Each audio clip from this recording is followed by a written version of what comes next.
So I was inspired. I was going through my neighborhood the other day and actually saw two different households where one was a teenage athlete, one an adult, and they had ropes in their driveway. But in both cases, the only pattern I saw was sort of the classic exchange or playing the drums, and it's a nice exercise, but there's others that have so much more value. So let's dive into it. Especially if your rope is thin enough, I want you to get into a helicopter mode where you start to get the ropes to go in a nice smooth rhythm and resemble a bit of a blender, if you will, but the arms stay long and wide.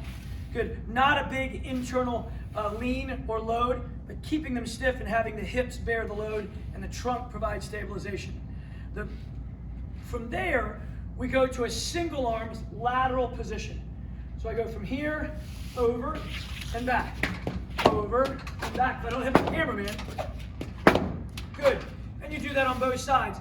Gets to be a little bit of a throwing motion, but it's not a real huge demand on the rotator cuff. It's a nice prep.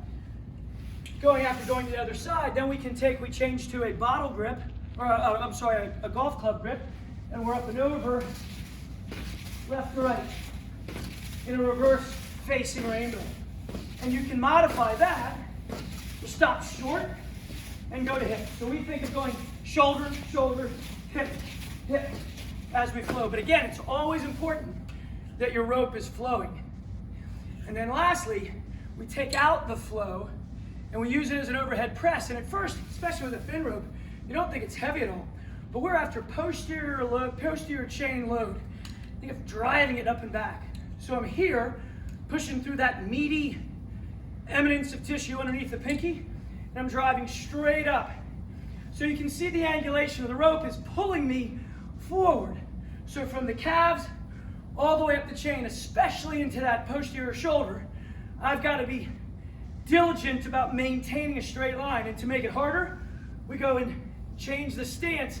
So I'm back a little further, and there's even more rope off the floor. Now you could start to try to create a wave, but that momentum is going to make it sloppy. That's more of a slow tensile. So the copter, single arm throw, segueing into the reverse rainbow, and then really loading up the posterior chain with a simple exchanging overhead press.